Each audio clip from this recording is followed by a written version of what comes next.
알면 알수록 좋다. 놀고 먹으면서도 지적이고 싶은 욕심쟁이 당신을 위한 잡식 팟캐스트 지지익선. 지금 시작합니다. 고고싱. 안녕하세요. 지구가 멸망해도 일기를 쓴다 똘기입니다. 이 세상에 속지 말자 내가 짱이다 안내입니다. 낙관적 현실주의자 김범래입니다. 다정한 허무주의자 코마입니다. 안녕하세요. 안녕하세요. 안녕하세요. 저희 한 주 동안 있었던 후원 먼저 정리하고 시작할게요. 네. 범래님이 발제하신 통계의 덧편에 하이델롱님이 500원, 아이갤럭시님이 2,000원, 생각의 공간님이 500원씩 후원을 해주셨습니다. 감사합니다. 범례님이 읽을 댓글이 되게 많아요. 아, 되게 기분 나빠요? 아니요. 좋아요. 좀 부러워하는 것 같은데? 배가 아파요. 네, 통계의 덫이 올라가고 지금 댓글을 많은 분들이 달아주셨는데요. 그중에 몇 가지만 추려봤어요. 한 3개만 추려봤는데 왜요? 가소롭다. 짜증나요? 아니 좋아요. 덫 시리즈가 사실 노잼이어서 아. 기대를 안 했는데 아. 최고였어요 라는 댓글이 있었어요. 하이델롱님께서 후원과 함께 댓글을 달아주셨는데 사실 저는 더 시리즈에 약간 애정이 많거든요. 아, 근데 나 이런 노잼이랑 댓글 너무 좋아. 뭐 이렇게 날 것 같은 피드백 감사하긴 한데 보자마자 약간 좀 더 재밌게 준비를 해야겠다 좀 생각이 들었고요. 그리고 많은 분들이 댓글로 통계에 대해서 다시 생각해보게 되었다는 댓글이 있었는데 그중에 하나가 통계의 진실이라는 학교의 교양 수업보다 유익하고 좋았다고 너무 과분한 댓글을 달아주셨어요. 수업이 더 유익할 거예요. 네, 한 학기 동안 배우는 거기 때문에 오히려 제 에피소드를 듣고 그 수업에 대해서 다시 한번 복귀할 수 있는 시간이 되었으면 더 좋을 것 같습니다. 와, 약간 자랑인 듯 자랑 아닌. 아니, 범래님이 이렇게 칭찬 댓글을 받으면 항상 과분한 댓글이라고 과분한 댓글 정말 좋아하시는 것 같아요. 근데 진짜 이번에 범례님 에피소드 댓글에 역대급 칭찬들이 너무 많아. 맞아. 그러니까요. 나 깜짝 놀랐어. 하나만 더 읽어볼까요? 네네네. 자랑 타임. 아, 예전에 제가 컴퓨터 학개론 설명 너무 잘해주신다고 슈파스 87님께서 댓글 달아주셨었는데 이번에도 너무 잘해주셨다고 또 댓글 달아주셨어요. 근데 이런 얘기를 들을 때마다 감사하긴 한데 항상 걱정을 많이 해요. 이렇게 약간 지식의 저주라고 하잖아요. 내가 알고 있는 걸 남도 어느 정도 알고 있을 거라고 생각하고 보통 사람이 얘기를 하는데 어느 정도까지 어떻게 얘기할까를 항상 정말 고민을 많이 해요. 저도 읽고 싶은 댓글이 있는데요. 공지사항님이 여성분 목소리 좀 듣고 싶은데 힘들어요 라는 댓글이 있었어요. 이게 여성분이 2명이지만 저는 저라는 걸 직감했습니다. 그래서 몇 번 화를 들으시고 댓글을 남겨주신 건지 이렇게 알려주시면 그거를 듣고 또 제가 좀 더 개선을 할 수 있지 않을까 크게 말하려고 노력을 하고 있다는 점을 알아주셨으면 좋겠습니다. 저희 지직선의 장점 중 하나가 이런 피드백의 반응이 빨라요. 그리고 이제 패널들끼리 수용하려는 피드백도 되게 많이 오고 가는 편이라서 조금 자세하게 피드백을 조금 해주시면은 저희가 훨씬 더 다이렉트로 반영하기가 쉬우니까 더 많은 피드백 부탁드리겠습니다.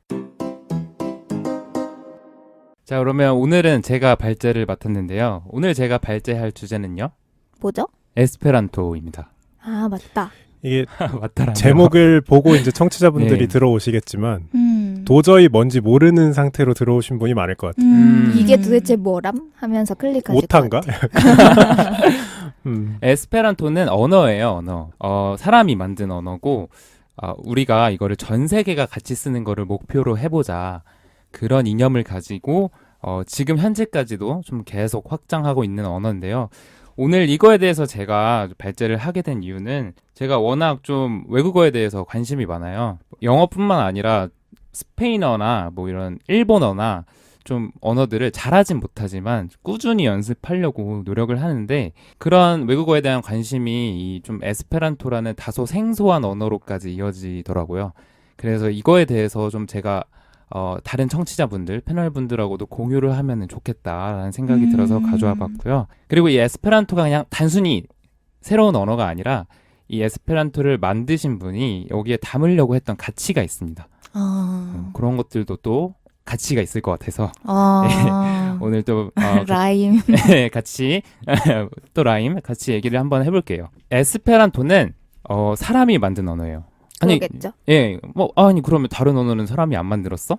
하시겠지만 다른 언어는 사람이 의도적으로 만들었다기보다는 그 어떤 문화가 좀 커가고 문명이 세워짐에 따라서 자연스럽게 축적된 언어잖아요. 근데 이 언어는 문법의 세세한 규칙 하나하나 그냥 한 사람이 의도적으로 만든 언어예요. 이런 언어를 인공어라고 하는데요. 이 인공어라는 거에 대해서 혹시 들어보신 적 있으신가요? 방금 설명하신 게 인공어 아니에요? 예, 맞아요. 근데 어떤 인공어가 있는지 혹시 아세요? 그러니까 들어봤냐 이런 한글, 게 있다는 한글. 걸. 오, 그쵸? 한글도 의도를 가지고 만든 거잖아요. 맞아요. 네. 한글 같은 경우에는 근데 잘 설명을 해주셨지만 인공 문자예요. 글자만 만든 거죠. 예, 그래서 인공어라고 하면은 진짜 우리가 말로 꺼내는 얘기까지 다 진짜 언어 그 자체. 언어 그 자체를 소리부터 만드는 예, 모든 걸. 거의 문화에 가까운. 그쵸. 문화를 하나 아예 창조하는 거랑 거의 범접하는 그런 행위인데 그런 언어가 있나? 잘 생각이 안 나요. 에스페란토 말고 있으니 지금 여쭤보시는 거죠? 네, 네, 맞아요. 지금도 쓰이고 있나요? 네, 지금도 쓰이고 있으나 아마 쓰이고 있는지도 모르실 거예요. 무슨 모르겠어요. 무슨 언어예요? 예를 들어서 반지의 제왕 다들 좋아하세요? 네. 엘프어 이런 거요? 그쵸. 반지의 제왕 원작 쓰신 그 작가님 이름이 톨킨. 네, 톨킨 선생님이 선배님? 그거 생각난다. 그 뭐지? 비발디 비발디 선생님. 그게 뭐야? 그런 게 아이돌들이 아니, 그런 게 있다고 하는 게 너무 범례는 모르니까 그런 게 있어요. 아이돌들이 뭐 노래 연습하면서 비발디 선생님 뭐 이렇게 선배님. 예. 그 지독한 직업병 이런 예. 짤이 돌고 있어요. 톨킨 작가님이 이거를 내 작품에 만들 언어는 그냥 영어를 쓰는 게 아니라 진짜 내가 아예 이 창조하겠다. 종족들이 쓰는 언어까지 어. 창조해 보겠다. 그래서 뭐 쾌냐라든지 뭐 말씀하신 엘프어라든지 이런 것들을 본인이 하나하나 직접 창제를 했어요. 와, 진짜 짱이다. 대단하다. 그분은 진짜 먼치킨이죠.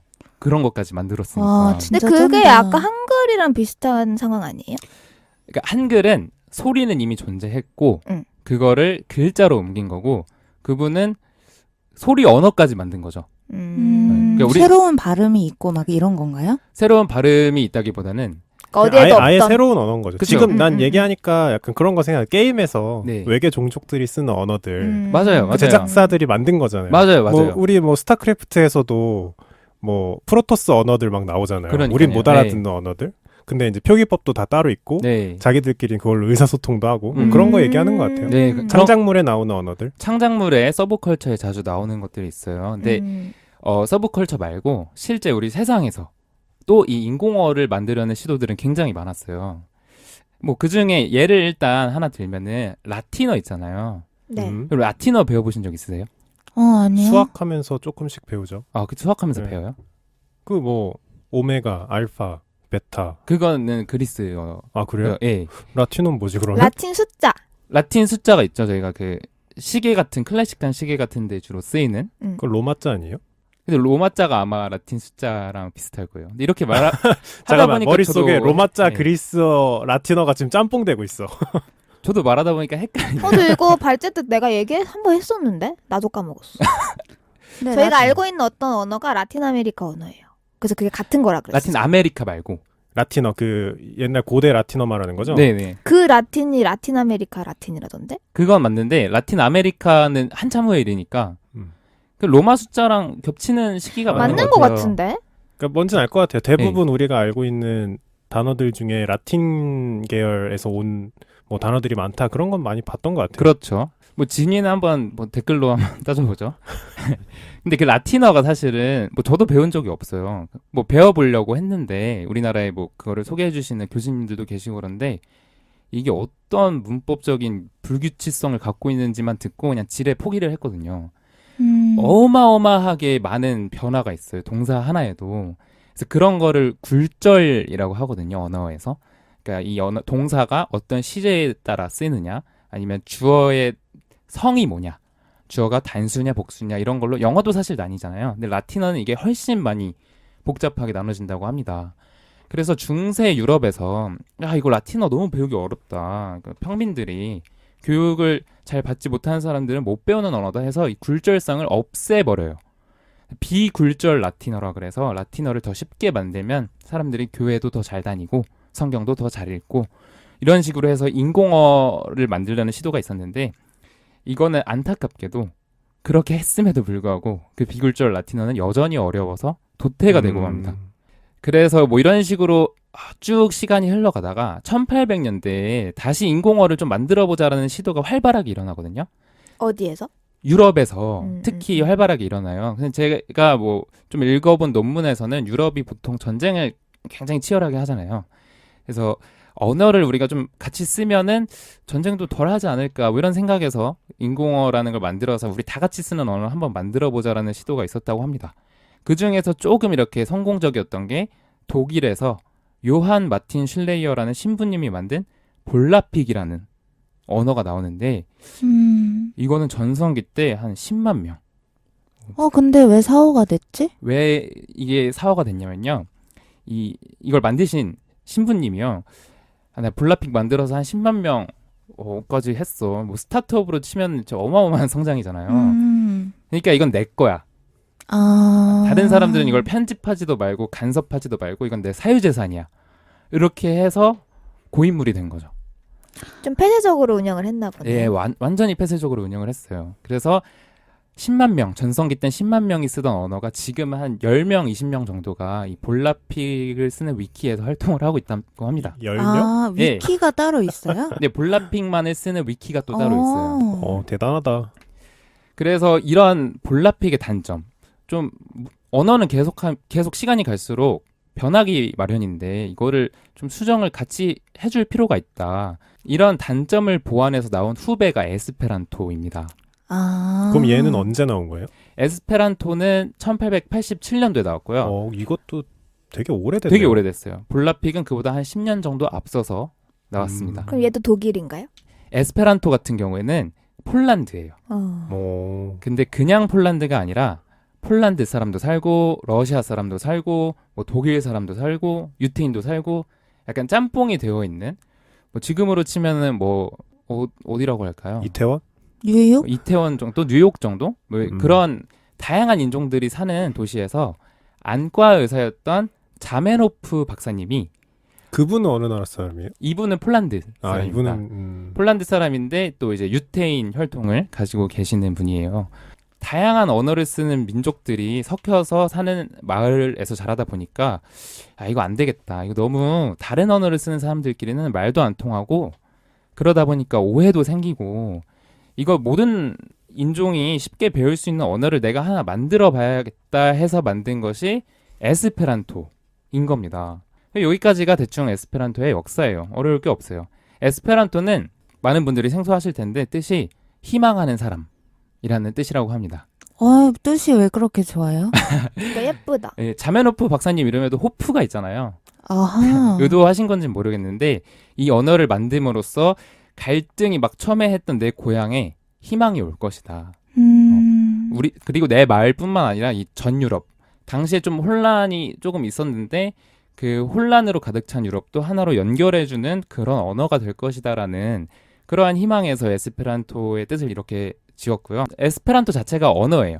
그러니까 우리가 에스페란토어라고 하면은 사실 중복되는 말이고 지금 발제에서도 계속 앞으로 에스페란토로 이 이름을 고정해서 말씀드리도록 하겠습니다. 그리고 에스페란토를 쓰는 사람들은 에스페란티스토라고 합니다. 자, 에스페란토는 반지의 제왕 그 톨킨 분이 쓰신 언어와는 다르게 처음부터 창조한 언어가 아니에요. 그러니까 아예 밑바닥에서부터 시작한 게 아니라 이 자메노프 박사가 슬라브계 언어에서도 좀 따오고 그다음에 라틴 계열에서도 좀 따오고 독일 계열에서도 좀 따오고 이것저것 짬뽕을 시켜서 웬만하면 고루고루 사람들이 이거를 이해하기 편하게끔 만든 언어라서 창조어가 아니라 모방어라고 하고요. 이제 그렇게 해서 에스페란토 언어가 만들어졌습니다. 에스페란토가 그러면은 그렇게 쉬워요? 라고 물어보실 분들이 계실 것 같아서 에스페란토가 왜 쉬운지 설명을 하기 전에 잠깐 조금은 고리타분할 수 있지만 언어 이론에 대해서 잠깐 설명을 하고 넘어가도록 하겠습니다. 거창한 건 아니에요. 언어학자들이 이 세계에 존재하는 언어를 3개, 4개 정도의 유형으로 정리를 해봤는데 그거에 대해서 얘기를 해볼 겁니다. 라틴어 제가 말씀드렸죠. 라틴어 굴절이 너무 심해서 비굴절 라틴어라는 게 생길 정도로 변화가 너무 많은 언어였다. 그래서 라틴어는 굴절어에 속합니다. 그럼 비굴절어가 있어요? 비굴절어는 따로 없고 그러니까 모든 언어에 굴절이 조금씩 있는데 이게 동사가 굴절되는 애들은, 그러니까 단어 자체가 굴절되는 애들은 굴절어라고 분류를 하고요. 우리나라에도 사실 굴절이 심해요. 존댓말도 있고. 존댓말도 엄청 있고요. 심하죠. 그렇죠? 우리나라 거. 예를 들어서 제가 하나 예를 가져와 봤는데 저희 오프닝 멘트에서 놀고 먹으면서도 에서 먹으면서도 여기에도 굴절이 있어요. 예를 들어 가장 중심이 되는 그 단어는 먹이죠. 먹. 그쵸. 예, 뭔가를 먹다 할 때. 그리고 여기서 으라고 하는 것은 능동. 그러니까 먹이면서도 아니잖아요. 먹으면서도. 그런 의미를 가지고 있는 접사고, 그 다음에 뒤에 면서는 동시에 뜻을 가진, 그리고 마지막에 도는 뭐 그럼에도 불구하고 할 때 그 양보의 뜻을 가진 접서, 이렇게 굉장히 많이 붙어요. 근데 이거 영어로 하면은 사실 그냥 while you're playing 뭐 이런 식으로 그냥 굉장히 쉽게 정리가 되거든요. 동사가 변하거나. 그래서 한국어는 일본어와 더불어 굴절어가 아니라 교착어라는 언어 유형에 속합니다. 교착어요? 예, 교착어라는. 그리고 나머지 하나의 유형이 고리버라 그래서 여기에는 중국어가 속해요. 예, 중국어의 고리버의 특징은 뭐냐면은 예를 들어서 중국어에서 나는 워잖아요. 워. 우와. 예, 워는 주어에 있어도 워고 목적어에 있어도 워고 소유격이 있어도 워고 이거는 변하지 않아요. 그래서 이 단어가 변하지 않고 위치가 어디냐에 따라서 뜻을 정하는 애라 그래서 이제 고리버. 그러니까 단어가 변화되지 않고 고립되었다. 뭐 이 정도로 생각을 하시면 될 것 같고요. 사실 영어도 원래는 굴절어에서 출발했다가 지금은 고리버가 된 케이스예요. 영어도? 네. 그런 특징이 뭐가 있냐면 예를 들어서 우리가 너 이거 누가 했어? 그러면은 it's me 이러잖아요. 그럼 it's me에서 me는 사실 목적격이잖아요. 근데 그 it's me에서 me가 있는 자리가 목적어가 들어가는 자리가 아니란 말이에요. 그렇죠. 네. 보어 그죠? 자리잖아요. 보어 중에서도 주격 보어란 말이에요. 그렇죠. 그러니까 옛날에 굴절되었던 특징들이 좀 현대에 와서 사라졌다. 뭐 그걸 말할 때 드는 예 중에 하나입니다. 영어가 사실 굴절어로 계속 남았으면은 지금 영어를 배우는 저희들은 더 극강의 헬 난이도를 겪었을 거예요. 이게 다행히 좀 불필요한 굴절들을 삭제해서 지금의 고리버로 왔기 때문에 우리가 배우기 좀 쉬워진 거고요.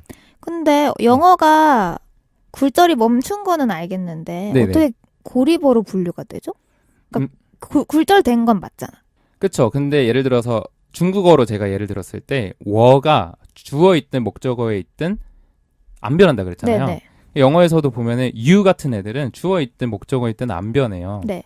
그리고 굴절되는 정도도 사실 스페인어나 프랑스어나 이런 애들에 비해서는 약하다고 볼 수 있는 게 그러니까 약한 것도 완전 이해하고 네. 유같이 굴절이 없는 단어들이 존재한다라는 것도 알겠는데 네네. 왜 고리버죠?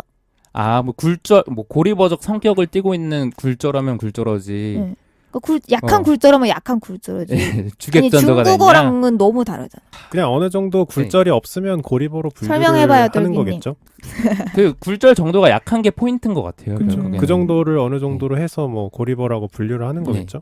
근데 사실 이게 지금 제가 에스페란토 설명드리기 전에 언어들은 굴절어, 고리버, 교착어에서 순환해서 계속 진화를 한다고 해요. 그러니까 우리가 진짜 칼 자르듯이 분류를 하기는 조금 힘들 수도 많이 있다. 겹쳐 있구나. 많이 겹쳐 있다. 뭐 그런 얘기인데 자 이걸 토대로 에스페란토 문법이 왜 쉬운지에 대해서 설명을 드리겠습니다. 쉬운가요, 에스페란토가? 에스페란토는 확실히 쉬워요. 근데 왜 없어졌어요?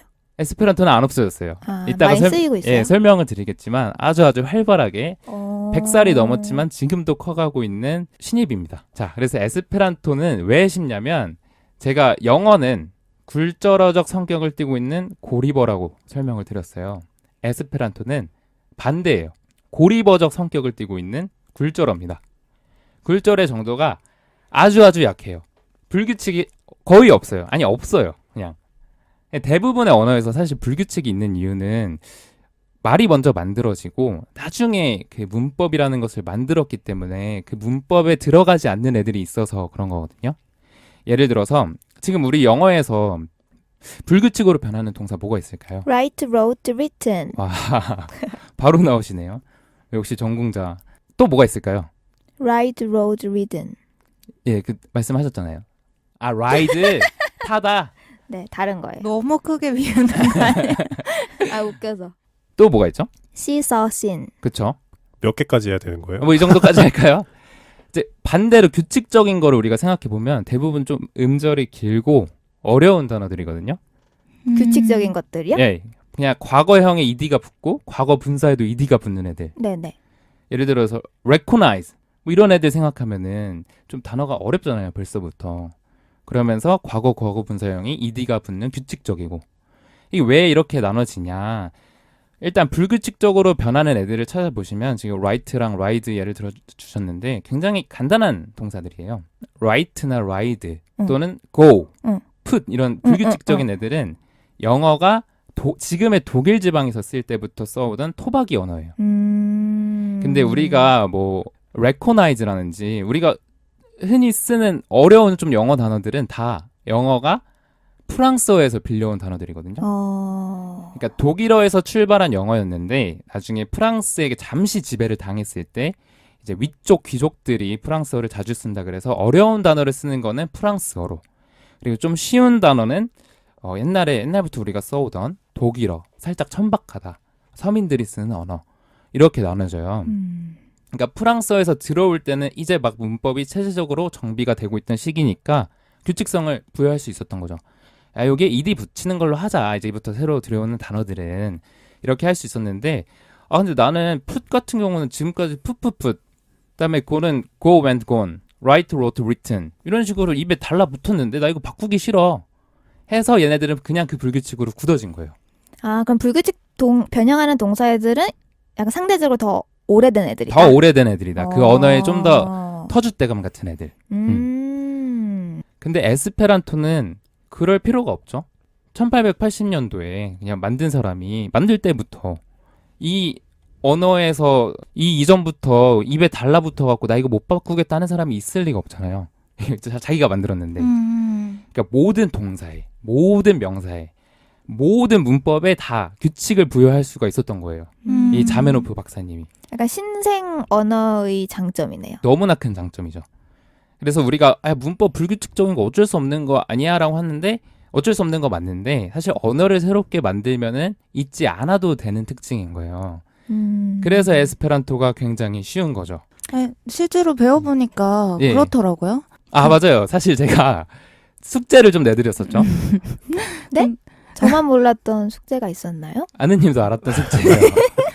그래서 제가 지금 똘기님이 에스페란토어를 한번 배워보라 이래가지고 제가 앱을 다운받아가지고 배워봤어요. 네. 그런데 진짜 설명을 안 듣고 그냥 시작했거든요. 네. 아무런 문법 설명 없이. 근데 되는 거예요. 그죠? 이거 너무 신기하고 그리고 제가 느끼기로는 약간 프랑스어 같은 게 섞여 있는 듯한 그런 맞아요. 느낌이 있었고요. 그다음에 뭐 앞에 주어가 남성이든 여성이든 상관없이 동사의 형태가 똑같다. 맞아요. 이런 네. 것들이 그리고 현재형이랑 현재형이 아닌 것도 똑같더라고요. 제가 한 단계에서는 초기 단계라 그런 건지 모르겠는데 그래서 is working이나 아니면 works나 그냥 똑같은 단어로 처리가 됐어요. 맞아요. 그거를 보고 이거는 진짜 누구나 배우기 쉽겠다 이런 느낌이 빡 오는 그런 거였어요. 맞아요. 예를 들어서 스페인어 같은 경우에가 정말 쓸데없이 남성형, 여성형 명사를 나눠놓고 그게 뭐 옛날에 고대시대 잔재인지는 모르겠지만 관사도 다르고 뭐 그거에 따른 형용사도 다르고 이거 하나하나 다 외워야 되는데 계속 쓰던 원어민들이야 뭐 익숙해질 수도 있겠지만 새로 진입하려는 사람들한테는 정말 골칫거리잖아요. 시간도 많이 들고. 그래서 이런 것들이 다 없는 에스페란토가 참 큰 장점이라고 할 수 있습니다. 에스페란토는 지금 어디서 쓰이고 있어요? 에스페란토는 고정된 지역이 없어요. 그럼? 그냥 전 세계에 널리 퍼져서 쓰여지고 있는 거예요. 그래도 좀 뭉쳐있는 데가 있지 않아요? 뭐 유럽이라던가. 아무래도 유럽에 좀 더 많을 텐데 최대한 많은 대륙에 널리 퍼뜨리는 게 목적이라서 세계 에스페란토 대회라는 게 있거든요. 그러니까 에스페란토를 쓰는 에스페란티스토들끼리 모이자. 한 군데에 모여서 뭐 여러 가지 주제로 토론도 하고 뭐 동아리 활동도 하고 뭐 그런 대회인데 말 그대로 그거는 대륙을 가릴 거 없이 골고루 돌아가면서 열리고 있고요. 우리나라에도 2017년에 한국에 대해서 열린 적이 있었습니다. 대박. 참여자 수가 막 많아요? 참여자 수는 한 1000명 정도 돼요. 오. 근데 이게 머나먼 대륙에서 열리는데도 그렇게 많이 올 정도면은 사실 지금 그냥 여기저기 퍼져서 쓰고 있는 화자의 숫자는 그거보다 훨씬 많고요. 그다음에 추산되어 있나요 혹시? 추산이 되어 있습니다. 네. 한번 찾아보시길. 몇만 명 정도 되는데 셀프로 알아보는 지지선. 근데 이거는 아무래도 에스페란토를 내가 쓴다, 안 쓴다, 이걸로 추산을 하기에는 조금 애매한 게 에스페란토를 쓰는데 어느 정도 수준인지, 이렇게 하면 대화는 되는데 더 높은 수준으로 얘기할 수 있는지 뭐 그런 레벨에 따른 분류가 좀 있어서 완벽한 추산은 좀 불가능하지 않을까 생각을 하고요. 에스페란토 원어민도 있어요. 어떻게 원어민이 있지? 어떻게 그러지? 에스페란토를 쓰는 사람들끼리 만나서 결혼을 해서 아기를 낳은 거예요. 그래서 이렇게 태어난 아기한테는 에스페란토가 모국어인 거죠.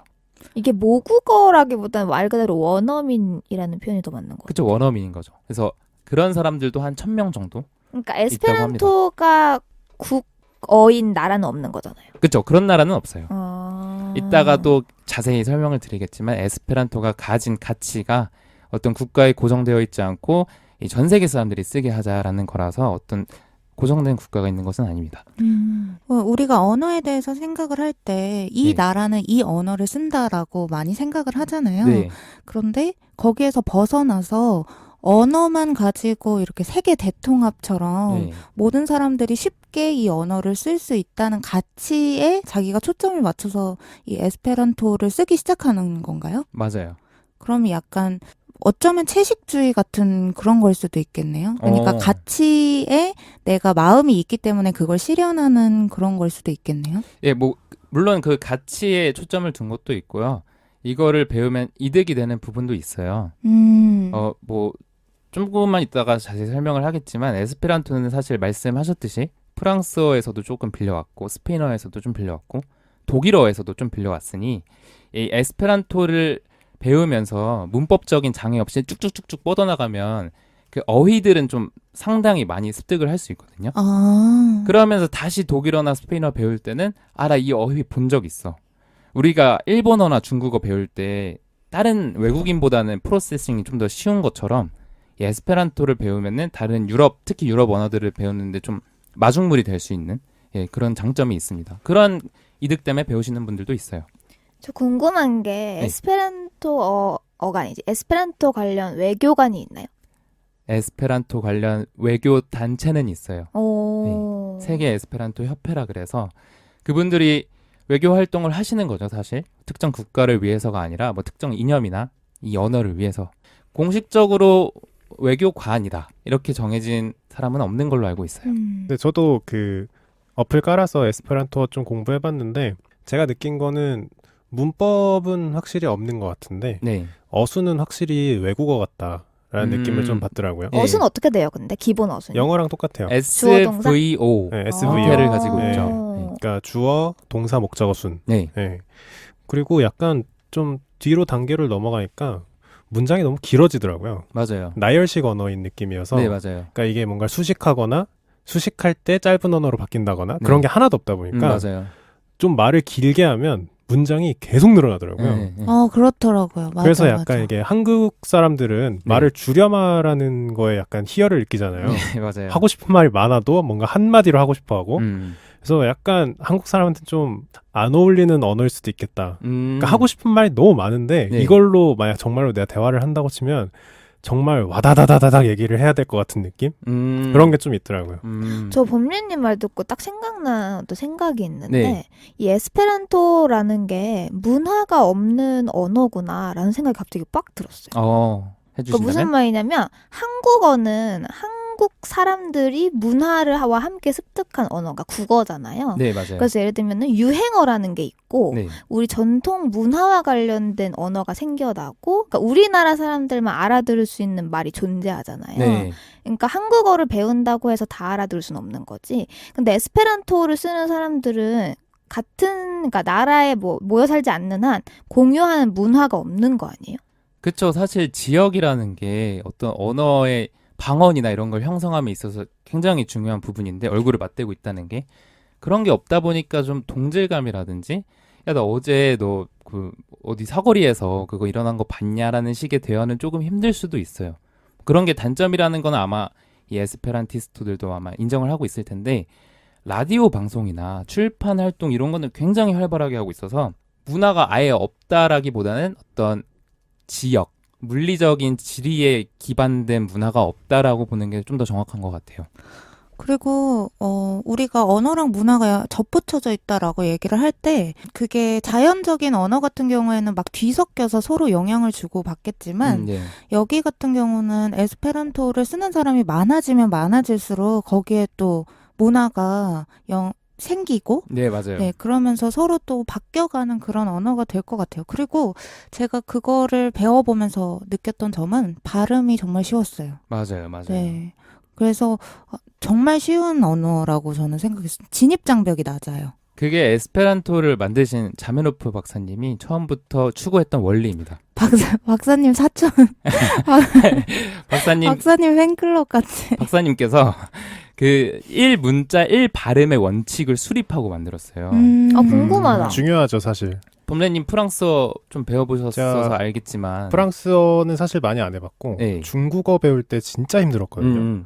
그게 아까 말씀하신 것처럼 고리버여서 한자를 외우는 것도 너무 힘든데 그쵸. 그 한자가 읽는 방법도 여러 가지고 그리고 뜻도 여러 가지고 그리고 뭐 맞아. 고리버여서 한 가지 뜻만 있다고 하지만 위치에 따라 또 혹은 뒤에 뭐가 붙느냐에 따라 또 다르거든요. 맞아요. 하지만 한국어도 정말 어려운 언어고 그렇죠. 한국어도 사실 발음이 다 달라지잖아요. 능통하게 하긴 진짜 어려운 언어죠. 그럼요. 배우기 쉽다고 근데 하지만 저 이 말 갑자기 해도 돼요? 갑자기 생각나는데 그 미국인 타일러 씨 있잖아요. 네.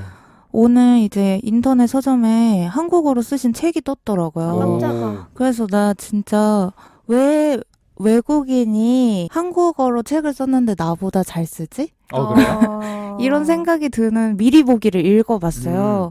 그런데 진짜 한국어는 잘하기가 어려워요. 맞아요. 그리고 제가 가장 충격받았던 건 왜 3시 30분이라고 읽어? 이거가 너무 충격적인 질문이었거든요. 그러게요. 그러니까 왜 그게? 3시 30분 혹은 3시 뭐 30분 이렇게 읽는 게 아니라 그런 게 다 굴절이지 뭐. 왜 그쵸. 이렇게 읽나? 그게 아니라, 그러니까 굴절도 굴절인데 통합이 안 되는 거지. 그러니까 예를 들면 영어 같은 경우에는 서술을 쓸 땐 서수만 쓰는데 우리는 지금 숫자와 서술을 섞어서 쓰는 거잖아요. 그쵸. 같은 얘기를 하는데도. 같은 방식으로 영어를 또 지적하자면 왜 14는 4라고 t를 더했는데 11은 또 왜 11이야? 아 근데 그런 영어는 변형도 많아. 영어는 안느님 이제 영문학에 좀 죄송한데 영어는 정말 책에 없는 언어 중에도 대표 주자예요. 맞아요. 짬뽕이 되게 많이 네, 됐죠. 짬뽕 중에 짬뽕이에요. 네. 진짜 진짬뽕이야 그거는. 진짜 배우면 배울수록 욕 나오는 언어야 지금. 근데 제가 정확하게는 모르지만 프랑스어는 프랑스어도 욕 나오는 언어야. 그들은 진짜 그냥 너가 영어 못하는 거 아니야?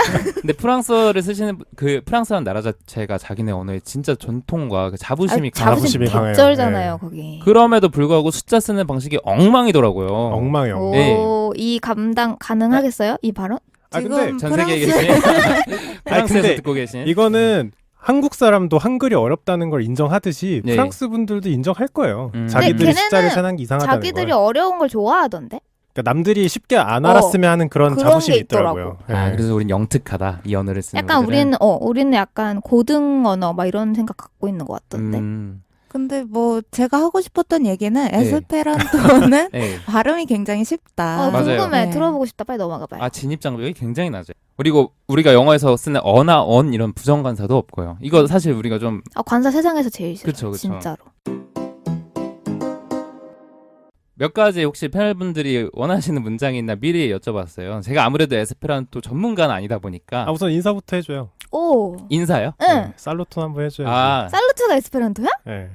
살루트 보나 베스페론 오. 케비 파르타스 오. 저는 지금 영어로 에스페란토로 좋은 저녁이고 어떻게 지내냐 이런 식의 말을 한 겁니다. 그러니까 살루트가 에스페란토라는 게 너무 충격적이에요. 살루트 어디서 많이 나오는 표현 아니에요? 그렇죠. 프랑스어에서도 살루트가 인사인 걸로 알고 있고 아. 미국에서는 살루트 하면은 경례 뭐 이런 건데 그런 거에서 따온 것 같아요. 방금 말씀하신 톤, 그러니까 억양 있잖아요. 네. 그게 똘기님의 임의로 부여된 억양이에요? 아니요. 아니면 그 억양이 맞는 거예요? 제가 듣기 연습을 하면서 이분들은 이렇게 언어를 아. 하시는구나. 그리고 또 좋은 게 강세 있잖아요. 강세. 악센트. 악센트가 영어 같은 경우에는 그 스트레스를 주는 그쵸. 음절이 다 다르잖아요. 네네. 에스페란토는 그것마저 규칙적이에요. 오. 마지막 음절에서 두 번째 음절에만 강세를 준다. 그래서 제가 지금 방금도 막 살루트, 보나 베스페론 하면서 끝을 좀 올렸잖아요. 이게 에스페란토의 정해진 특징이에요. 그 원리 중 하나. 그거 여쭤보고 싶었어요. 그 약간 긴장돼서 저렇게 올리시는 건지. 근데 실제로 네이티브를 들어보면 저거보단 자연스러워요. 저는 절대 네. 네이티브가 아닙니다. 자, 그래서 제가 요청을 드렸는데 안느님이 뭘 요청해 주셨죠? 왜 내한테 시켜요? 안느님 더 당연히 찰지게. 얘기해봐요. 자, 안느님은 안느님답게 욕을 여기 있어요? 에스페란토로 어떻게 쓰냐 이렇게 요청을 해주셨어요. 있겠죠. 근데 사실 이게 우리나라 욕도 마찬가지고 영어 욕도 마찬가지고 욕이라는 단어가 새롭게 존재한다기보다는 그 언어에 원래 존재했던 뭐 예를 들어 동물, 뭐 돼지라든지 개라든지 아니면은 어떤 특정 직업 아니면 더러운 거, 방구 뭐 이런 거 아니면 뭐 특정 똥이란가? 그쵸. 특정 성기 이런 것들을 다 욕으로 쓰잖아요, 저희가. 각종 거기도 외설적인 똑같아요? 표현들이 다 네. 욕이죠. 그렇죠. 이것도 마찬가지예요. 그래서 해봐요. 제가 지금 단어 하나를 말씀드릴 텐데 뭐 굳이 뭐 뜻을 설명하실 필요 없이 이해하셨으면 그냥 넘어가시면 될 것 같습니다. 자, 에스페란토 욕을 한 단어 말씀드릴게요. 베니소. 뭔지 알 것 같아. 근데 그게 욕이에요? 아니면은 성기를 얘기한 거예요? 성기를 얘기할 수도 있는 거고. 근데 이거 자체로 그냥 바로 욕인 거예요? 그쵸. 베니스 하면 욕이야? 아니 그게 우리나라도 아니 우리는 어디서 어떤 악센트로 얘기하느냐가 욕이 아니지 되잖아요. 뒤에 뭘 붙이잖아 우리는. 그냥 아. 무턱대고 이렇게 얘기하진 않잖아. 뭐뭐 같은 새끼야 막 이런 하는 게 있지. 뭐라고? 에스페란토로 이렇게 활발하게 의사소통을 하시는 분들은 뒤에 이렇게 화려하게 붙이시면서 그치, 뭐 붙이겠지 뭐. 또 언어로 드리블을 하시겠죠? 우리도 약간 그런 단어 있잖아. 개새끼라는 단어도 네. 개랑 새끼를 그러니까 따로 그거잖아. 보면 아무런 뭐 나쁜 의미가 없잖아요. 그런 거겠지. 그러니까. 그걸로 시작하면서 이제 이니시에이트를 하면서 그죠? 뭐라고 얘기를 하겠지. 뭐 예를 들어서 아들이라는 게 에스페란토로 필로인데 필로 거기다가 뒤에 오브의 뜻을 갖춘 대를 붙여서 뭐 필로 데 페니소 하면은 아시겠죠? 네. 필로 데 베니소. 그런 식으로 붙이면 되는 외워간다 거예요. 또 외워가. 필로 데 베니소. 그렇게 기계적으로 외우지 마시고요. 자, 그리고 쿠마님이 그 저희 통계의 덫에서 잠깐 나왔던 레퍼런스인데 괴물 신인 똘기를 뭐라고 하냐라고 해주셔서 제가 알아봤습니다. 일단은 괴물이라는 단어는 명사로 몬스트로라고 하더라고요. 몬스트로. 몬스트로 이거요? 예, 몬스트로 이거죠. 몬스트로. 이게 여러분들이 알아두셔야 될 게 에스페란토는 품사 어미마저도 통일이 되어 있어서 명사는 무조건 O, 알파벳 O로 끝나고 형용사는 무조건 A로 끝나고 동사는 S로 끝나고 이것마저 통일이 되어 있습니다. 좋다. 그래서 괴물 신인 똘기에서 괴물은 명사가 아니라 이 신인 똘기를 수식해주는 형용사니까 몬스트로를 몬스트라로 바꾸고 신인은 노블로. 로블로. 몬스트라. 노예요? 예. 노졌다 할 때 노블로. 노블로. 몬스트라 노블로. 네, 이게- 똘기. 똘기요. 똘기요. 아, 명사니까. 네, 명사니까. 똘기요. 이렇게 해주시면 되는 앞으로 거죠. 자기소개할 때 그렇게 해주면 안 돼요? 그러기에는 좀 너무 손발이 나와나지 않을 것 같아서요. 우리 그 자기소개 멘트를 에스페란토로 해봐도 재밌겠다. 그래서 사실은 제가 뭐야 이거. 소름. 제 소개 멘트는 아니고 저희 지지익선의 오프닝 멘트 있잖아요. 알면 알수록 좋다. 그거를 한번 에스페란토로 준비를 해봤어요. 혹시 들으시는 청취자분들께서 이게 진짜 맞나? 이렇게 체크를 해보시는 것도 재밌을 것 같습니다. 심호흡 한번 하고요. 네. 멋있게 해야지. 네. 자, 그럼 한번 해볼게요. 네. Despilivicias, despilibonas, por vi, kiovolas, samtepe, ludi kai studi, siopova pakasto jijik sono, yen ni iras. 아니. 멋있는데? 억양 만든 거예요 이거? 억양이 제가 나름대로 노력을 했어요. 근데 정확한지는 잘 모르겠는데 하여튼 뭐 이런 식으로. 근데 듣는데 어디서 많이 들어본 언어 같다 생각이 많이 들어요. 진짜 유럽 쪽 약간 언어. 이탈리아어 느낌. 그쵸, 그쵸. 약간 그런 느낌 들어요. 스페인어 억양도 살짝 들어가 있고요. 아무래도 그쪽에서 좀 나왔던 근데 언어다 그거는 보니까. 뒤에 O와 R로 끝나서 그런 것 같아. 뭐 그럴 수도 아 있어요. 억양, 네. 페노 막 이런 거. 그 우리나라 말은 사실 음음문 아니면 잘 안 어울리니까 좀 낯설게 느끼실 수 있는 것 같아요. 한글은 음운이 거의 없는 언어여서 아니 근데 이거 들으면서 똘기님이 말씀하시는 걸 들으니까 네. 이 언어로 싸우지를 못할 것 같아. 왜요? 그냥 언어가 귀여워서? 네. 웃겨서? 아니 아까 네. 똘기님 방금 멘트 하시는데 쿠마님이 벽 보고 웃고 계시는 거야. 이게 사실 청취자분들은 모르시겠지만 쿠마님은 거의 1회 한 번 정도는 제 말에 웃으세요. 아 그래요? 소리 없이 웃으세요. 아니 뭔가 자꾸 그 고군분투하는 매력이 느낌? 있어요. 매력이 있어. 이 굉장히 수습하다 멈췄어요 지금 쿠마님이.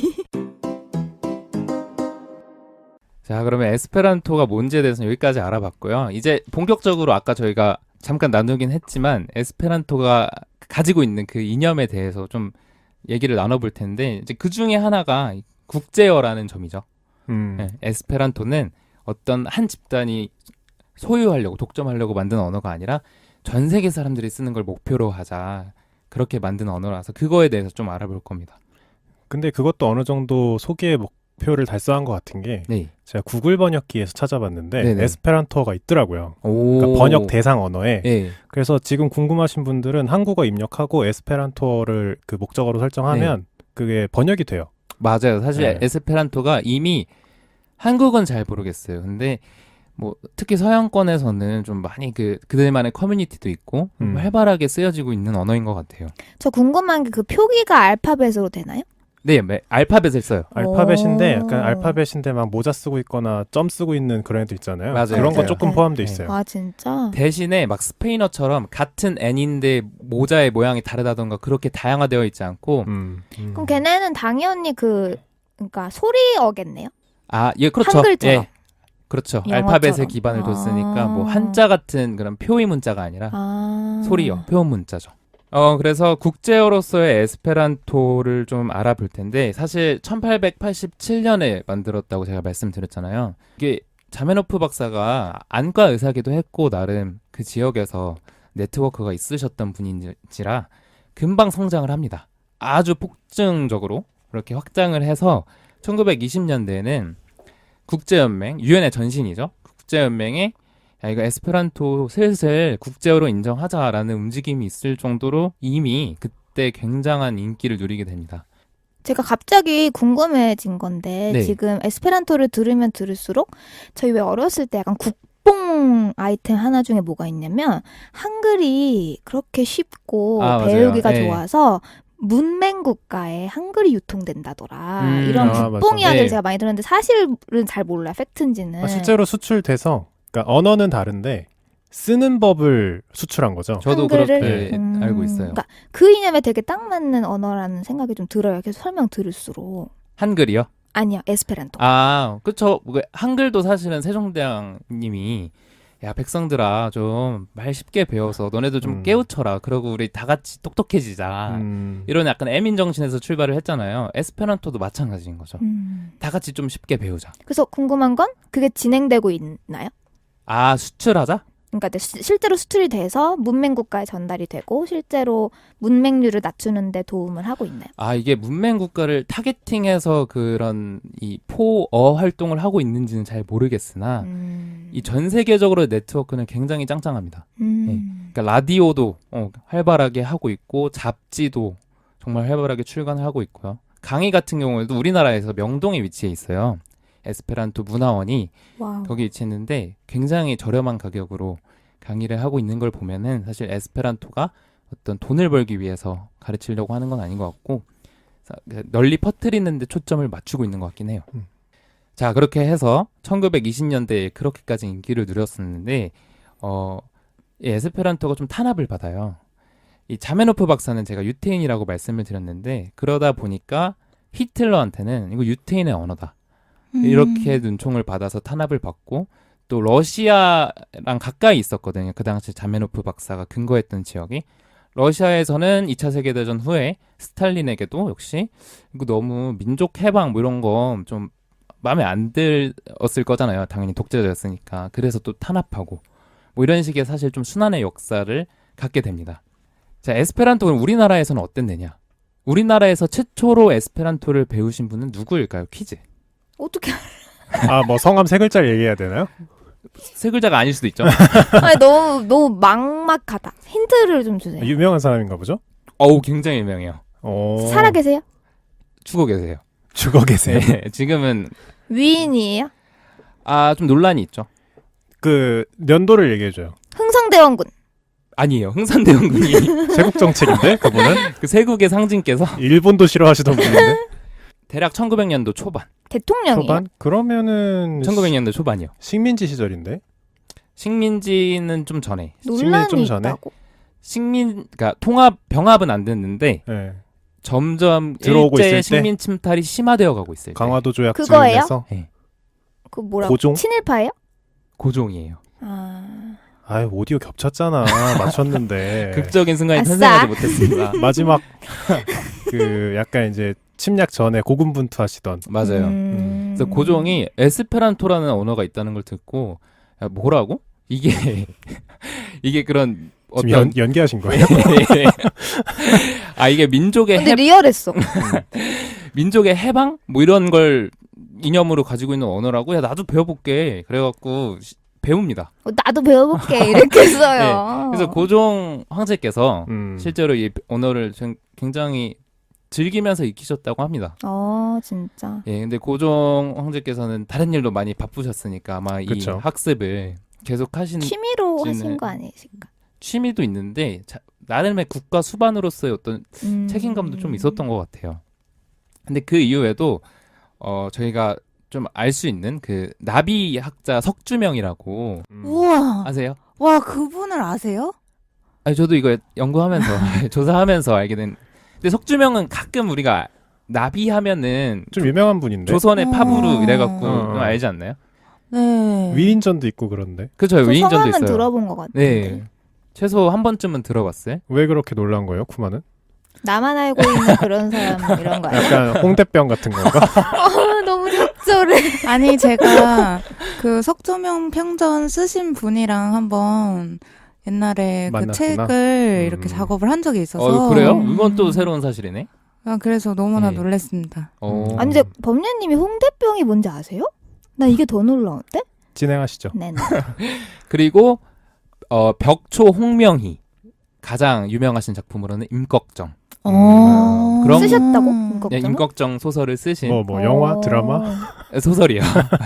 그런 분들이 이제 조선 근대 이제 음. 일제강점기 때 에스페란토를 활발히 배우고 이렇게 널리 알리셨던 분들입니다. 그래서 조선시대 일제강점기 때는 일제 그 조선어 탄압 정책에 맞서서 우리가 에스페란토를 배우자 하는 약간 저항 언어로서의 기능을 했고, 그 당시 일본에게 비슷한 괴롭힘을 당했던 중국에서도 뭐 비슷한 그런 움직임이 있었습니다. 에스페란토는 사실 그러면 조선어를 배우지 말고 에스페란토를 배우면 그거 뭐 일제가 일본어 강요하는 거랑 뭐가 달라 하실 텐데, 에스페란토가 또 중요한 게 일민족 이언어주의를 중심 이념으로 채택을 하고 있어요. 일민족 이언어? 네, 일민족 내지는 일국가. 그러니까 쉽게 말하면 이계국어. 네, 그렇죠. 그러니까 우리들이 쓰는 언어는 그대로 쓰되 에스페란토는 다른 세계 사람들이랑 연결해주는 언어로서 배우고 있자.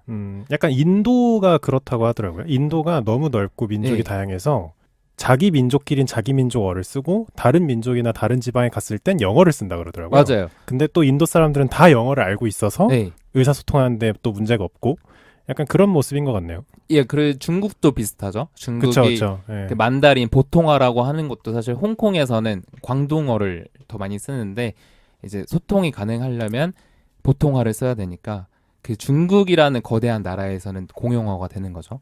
그러니까 에스페란토는 그 공용어가 되는 지역이 전 세계라고 보시면 될 것 같아요. 근데 약간 범례님 방금 인도 얘기하셔서 생각났는데, 저도 점점 이제 외국에 대해 좀 배울수록 뭐 외국인 친구를 만난다거나 외국어를 배운다거나 문화를 배운다거나 할수록 우리나라만큼 단일적인 민족이 진짜 몇 없어요. 맞아요. 그러니까 진짜 몇 없어. 우리나라에서만 태어나서 한국어를 다 쓰고 한 명도 빠짐없이 다 쓰고 그냥 어떤 변화는 사투리 정도? 예. 그리고 정말 단일 민족. 그러니까 피도 뭐 섞이기는 했지만 사실 몇십 년 전만 해도 금발에 푸른 눈 지나가면 다 쳐다봤잖아요. 네네.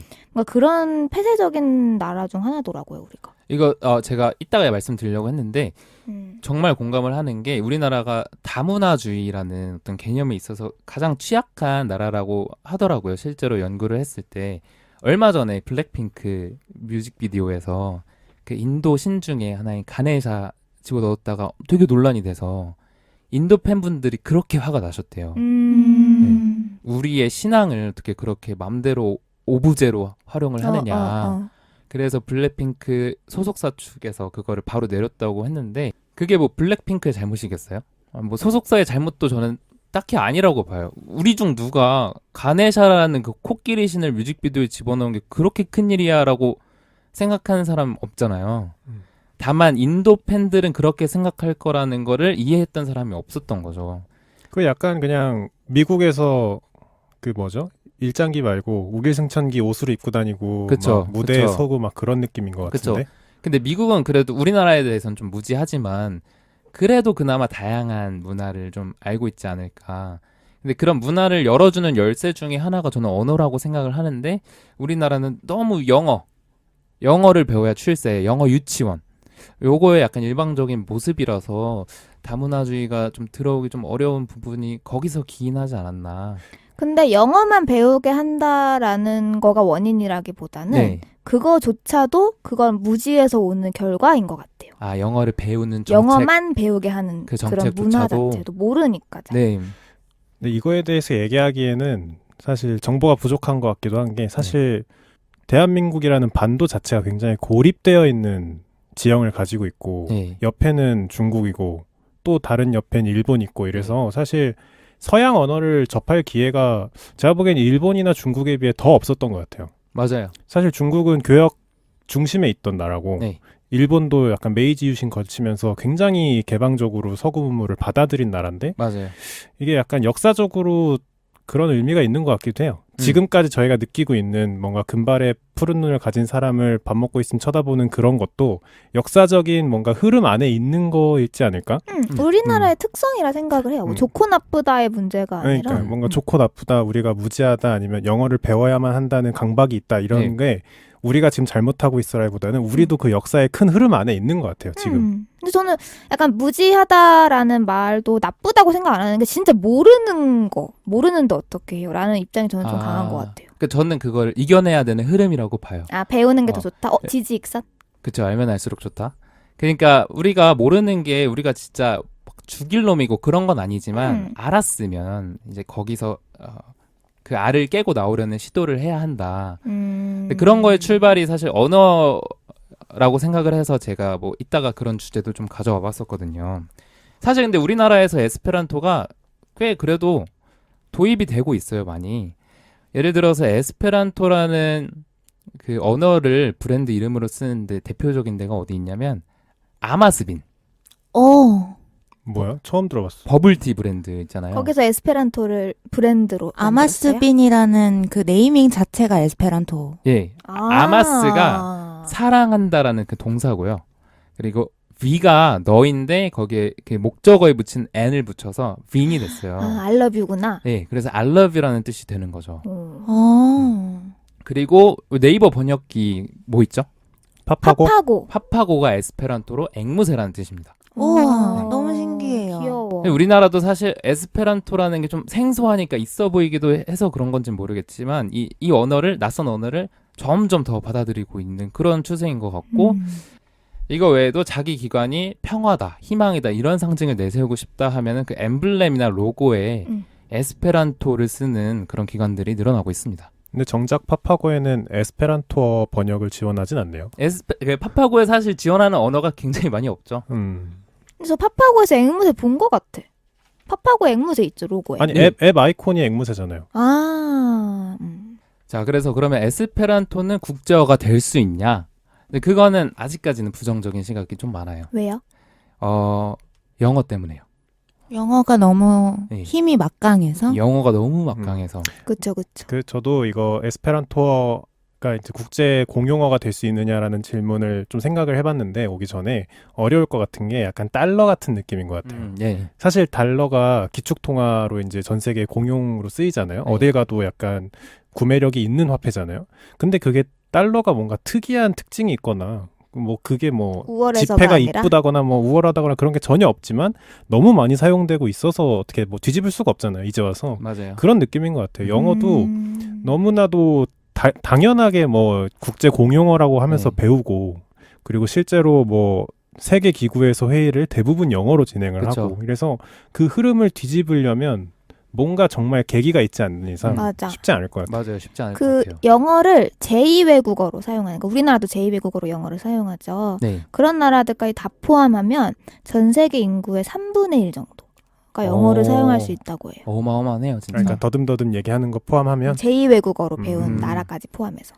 그래서 쉽지 않을 것 같긴 한데 이게 좀 잘 생각해 보면은 시간이 흐르면서 가능성이 있을 수도 있겠다 싶은 것이 사실 영어라는 언어가 계속해서 국제어의 지위를 지키는 거에 대해서 프랑스어를 쓰는 나라들 또 만만치 않거든요. 그 숫자가. 약간 식민지 지배 많이 했던 나라들이 그런 게 좀 많죠. 그렇죠. 그 아프리카의 뭐 세네갈이라든지 그런 나라들 합쳐서 프랑코폰이라고 그러는데 식민 지배를 당했으면서도 프랑스어에서는 애착이 있어서 야 프랑스어 말고 영어가 국제어야?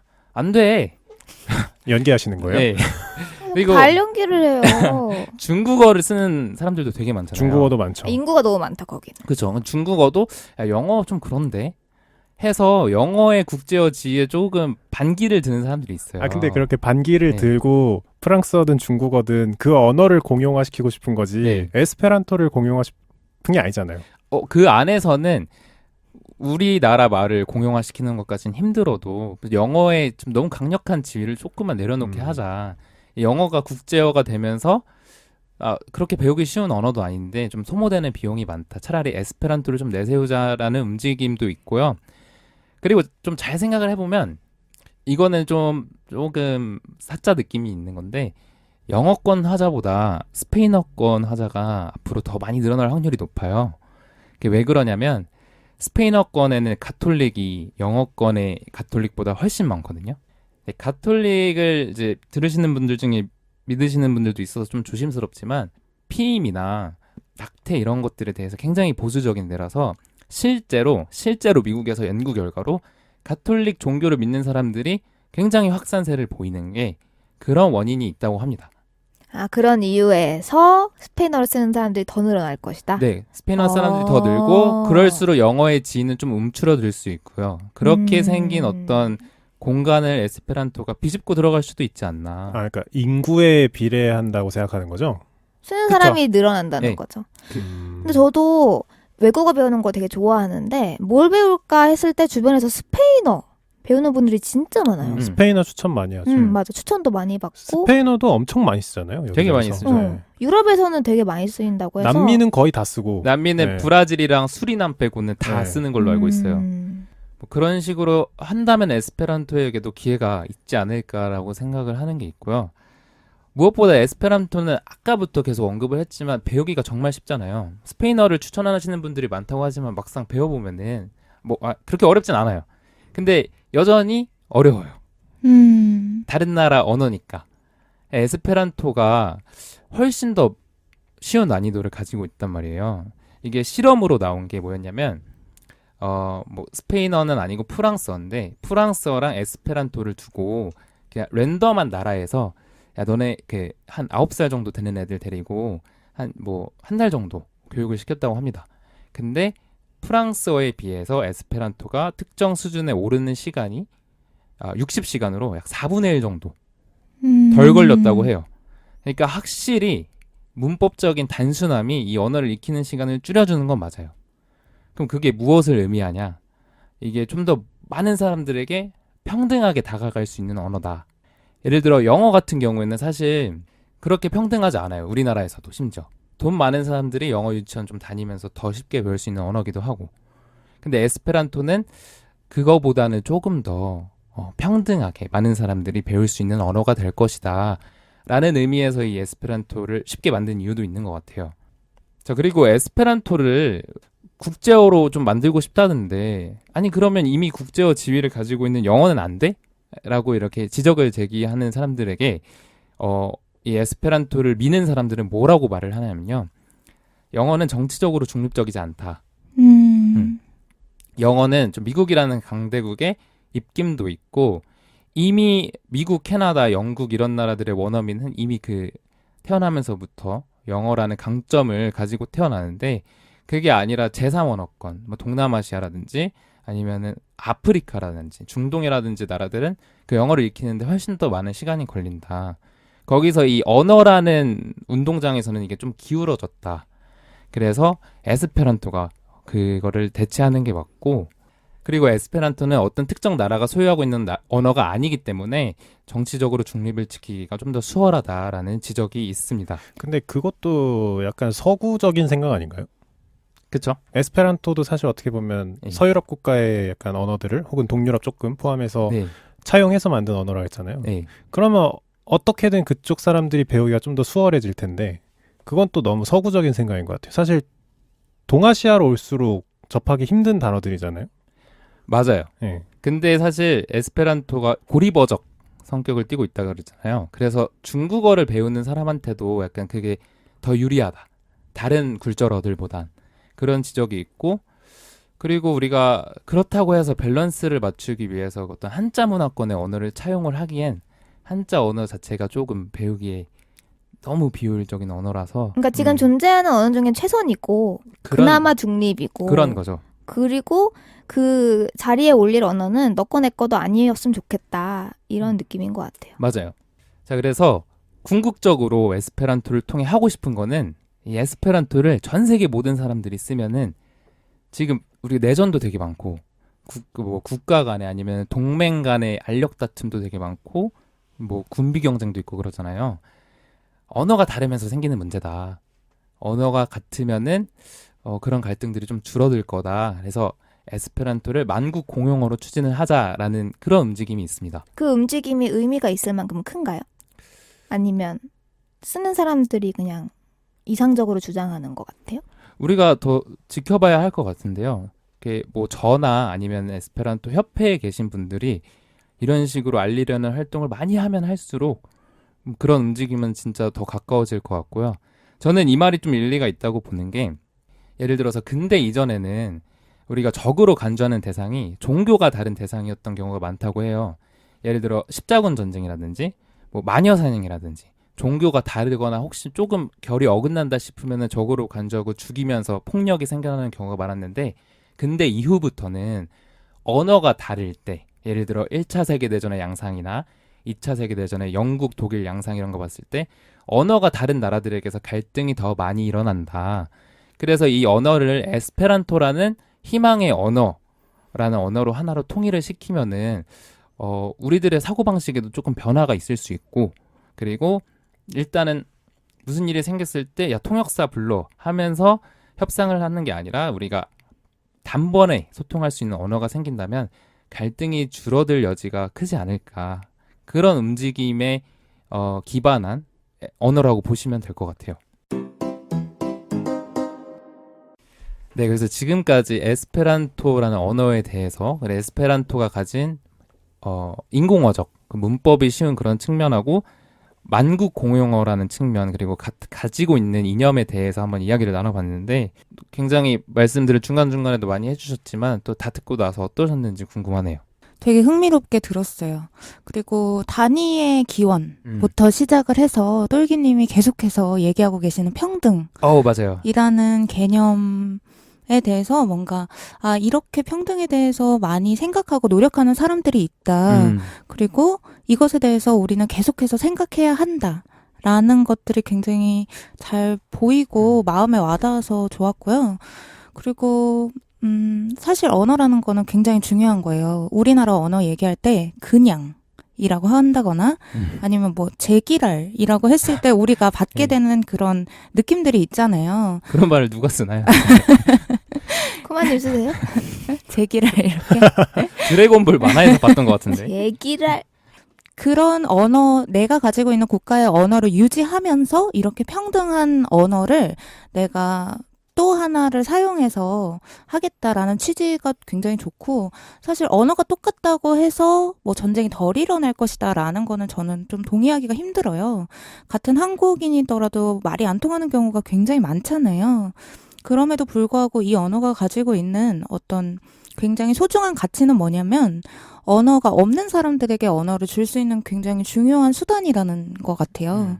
저는 두 가지 정도 생각이 드는데 만국 공용어가 되는 게 결국 목표잖아요. 이 에스페란토어가 뭔가 생기고부터 지금까지 발전해 오면서 목표로 지향하는 게 그건데 네. 진짜 쉬운 길은 아닐 거라고 생각해요. 네. 제가 비슷한 좀 생각을 받았던 기사가 있는데 한 12년 전에 모 정부에서 네. 영어 몰입 교육이라고 해서 아시는 분이 있을 거예요. 콩글리시를 없애려는 정책을 한번 피려고 한 적이 있어요. 오렌지 이거요? 맞아요. 그 영어 몰입 교육이라는 건데 인수위에서 없어졌죠. 그 정부가 열리기 전에. 네. 근데 저는 그 시도에 대해서 굉장히 참신하게 느꼈어요. 그때 학생이었는데 왜냐하면 오렌지라는 단어를 영어지만 한국에서밖에 안 쓰는 영어잖아요. 네. 사실 걔는 어떻게 보면은 뭔가 낙동강 오리알 같은 오.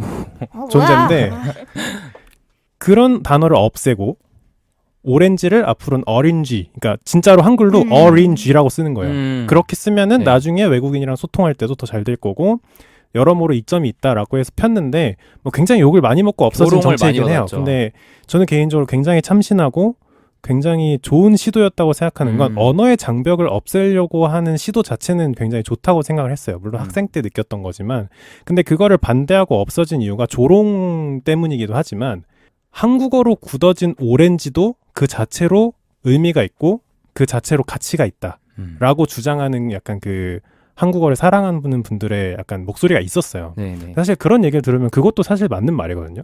왜냐하면은 역사에 나오는 지금 쓰이지 않는 단어들도 우리가 고서에서 읽으면서 뜻을 유추하고 하잖아요. 그런 것처럼 가치가 있다고 매기기 시작하면 전 세계인들이 떠들고 있는 그 언어들도 에스페란토로 바꿀 만큼 가치가 없는 언어냐. 이렇게 나가기 시작하면 사실 못 넘어갈 거라고 생각해요.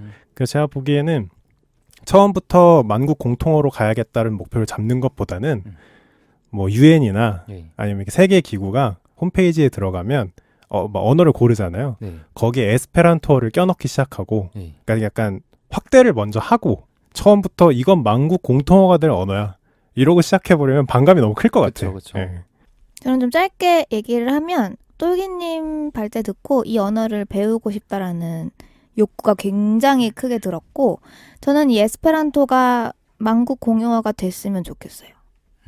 응원하고 싶어요. 그러니까 안느님은 숙제를 안 하신 거네요? 네? 제 발제를 듣고 배워보고 싶다는 생각이 드신 거니까? 네. 얼마나 좋아요. 효과가 네. 좋다. 그래서 혹시 안느님처럼 오늘 들으시고 배워보고 싶다라는 생각이 드시는 청취자분들이 계신다면 제가 추천드리고 싶은 앱은 듀오링고라는 듀오링고 DUOLINGO라는 앱이 있는데요. 에스페란토를 접하기에 굉장히 좋으실 것 같고 수준이 좀 높아지심에 따라서 에스페란토 대회도 나가보시고 그리고 전 세계에 에스페란토를 배우는 사람들이면 여행할 때 그냥 묻지도 따지지도 않고 숙박을 제공해주는 그런 에스페란토 클럽이 있다고 해요. 우와. 네. 그런 걸 처음에 얘기했어야지.